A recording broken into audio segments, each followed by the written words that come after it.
Today we are going to dive into a courtroom drama where tensions are already brewing. Right from the opening, we see the judge setting the stage for a high-stakes hearing.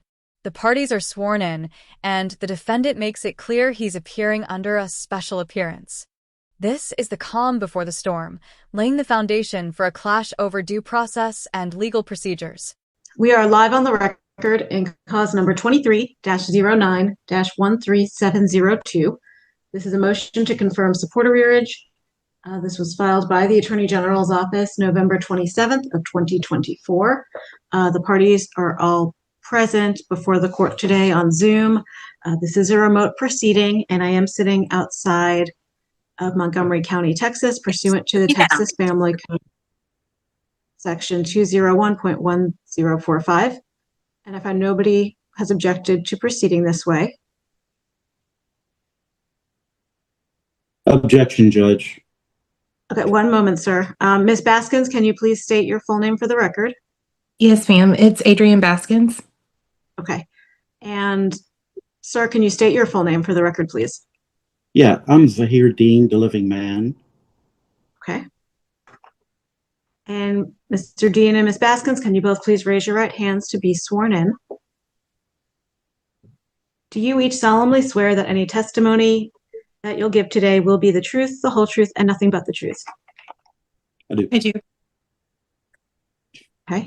Is everyone ready to proceed today? Yes, Judge Julie Kahn for the Office of the Attorney General. Before we begin, a few sorry. housekeeping items. The first is I am an associate judge, and then I believe you were before me once before. So I vaguely remember that, but do keep in mind I have multiple hearings practically every day. And so not all details stick in my head from day to day. That being said, Mr. Dean, you wanted to say something? Yes, thank you, Judge. Judge, I'd like to say I'm here on special appearance. But first, we were here last time, and I was really sick, and I wasn't able to speak. So I appreciate you giving me the time to recover and come back here. All right, now things get intense. The defendant challenges the court, claiming he never received proper notice and highlighting due process violations. You can feel the tension rise as the judge listens carefully and begins examining service evidence. Every word here is critical because it's the moment the case could pivot dramatically based on procedural rights. Today. Better. So I'm here on special appearance, Judge, and I am looking for a dismissal of this case due to due process violations. I was not given proper notice, and in the notice, I wasn't given clear statement of the proposed actions. I wasn't given the specific reasons or grounds for the proposed actions, including a description of the facts and evidence upon which the actions based off of today. I wasn't given sufficient detail so I can understand what is at stake and what I need to contest or respond to. And I wasn't given information about how to access the procedures for responding or contesting the actions, including contact details. So because of this, I'm requesting a dismissal of the case, Your Honor. And just for clarification, sir, have you filed anything requesting this relief? No, because I don't know what's going on.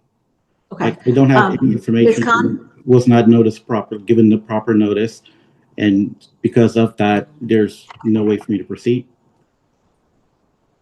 Yeah, I offered to email them to him this morning. He was served back on June 10th by site posting and So on his door. Objection. He was served. Objection. Is there evidence to prove that, Your Honor? So I'm looking for the service return right now. I have it pulled up. I can share the screen if I need to. Okay. You might as well, so he can see it. I have it pulled up as well right now, though.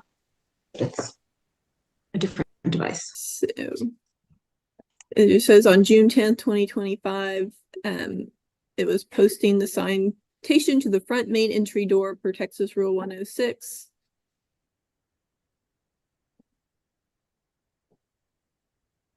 And I do take judicial notice of that executed service return.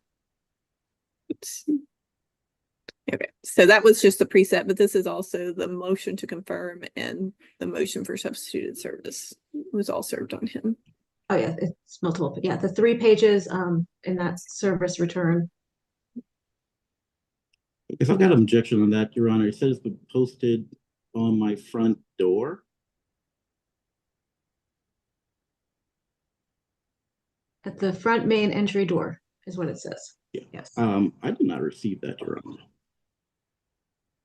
Okay. I've got an objection to that. And hold on one. Now, things explode in the courtroom. The defendant keeps pressing on due process, objecting to service and documentation, while the judge maintains firm control, refusing dismissal, but emphasizing fairness. The suspense peaks as viewers wonder if the case might be thrown out or if the defendant will be forced to face the court. This back and forth is pure courtroom tension at its finest. Moment. I believe he also signed the reset last time we were here. Yes, I do believe you've made an appearance in the case. So, sir, you're claiming right now that you don't have a copy of the pleading. Is that true? So I've got an objection to that as well, Judge.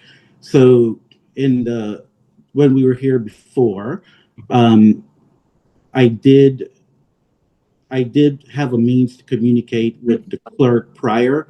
However, during the Zoom when we were speaking to you, I did not have a means to communicate in terms of chat for me to object to that. But now I'm able to speak. I agree on a reset to come back to figure out what's going on here, but my objection still is for due process not having the sufficient amount of information. Judge, I apologize. I'm willing to take a short reset. I can email him the pleadings. I've offered to do that before, and if he needs a chance to look them over. Yeah, and I've got an objection to that, Your Honor. Due to the due process violation, I'm requesting a dismissal. Okay, sir, this is not well, I'm finding it's not a due process violation. You are here, people are allowed to make appearances before the court. You've made an appearance before the court multiple times now. I'm not dismissing this lawsuit. It's a matter of making sure you do have proper notice to proceed, though, and fairness. And so I do want you to receive a copy of the pleading so we can proceed.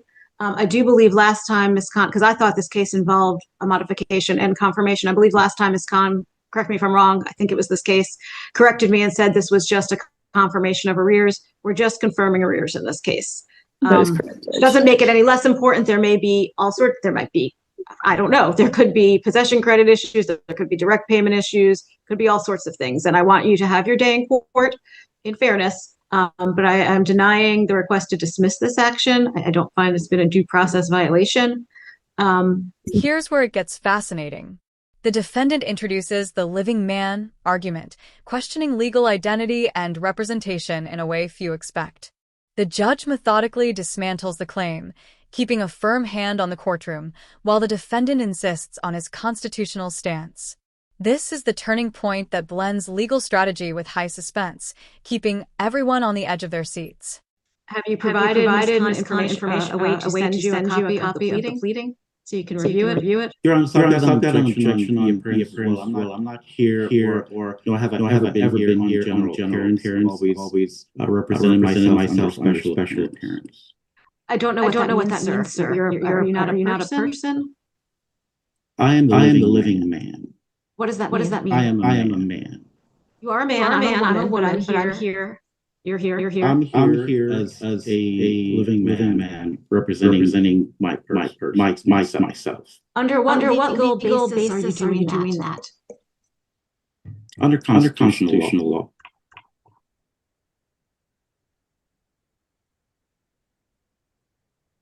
I'm finding you're here and you're making an appearance, sir. I don't know what law you're referring to. If you'd like to cite a specific statute or a specific part of the Constitution, I am open to reading it. But my understanding of the law is you're here. And there's no legal representation of yourself in that form. So I would like you to receive a copy of the pleading. I'd like you to review it.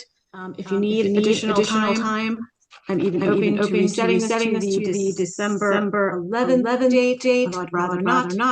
But in fairness to you, if that needs to happen, I'll give you a little more time. That would need to happen, Your Honor. Okay, but I want you to receive the pleading so we don't have the same discussion next time.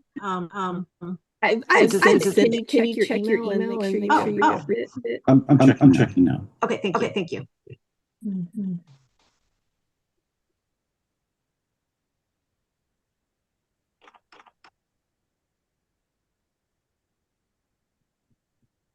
Received it.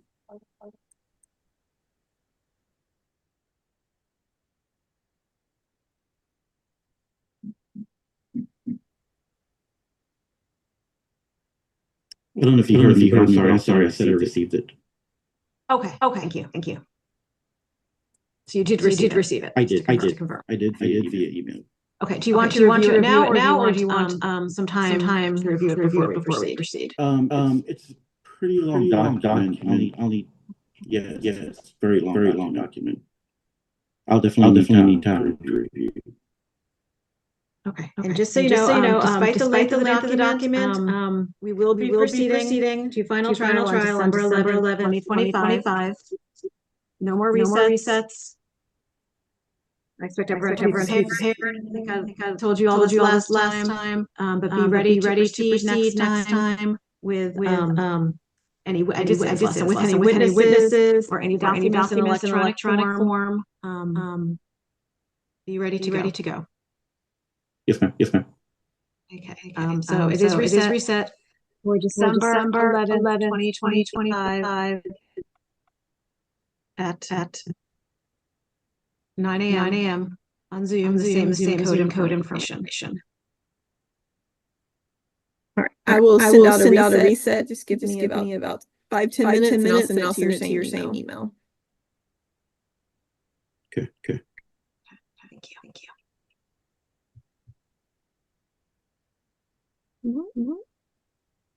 If you want to go back to the breakout rooms, make sure I get the resets to you. I'm okay with the verbal reset. I'm not going to sign any documentation.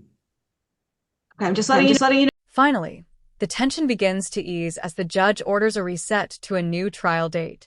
The defendant confirms he received the pleadings, and the court ensures everyone knows what's next. The suspense concludes with a clear resolution while leaving room for the upcoming hearing. If you enjoyed this breakdown and courtroom drama, don't forget to like this video, subscribe to the channel, and we'll see you in the next video.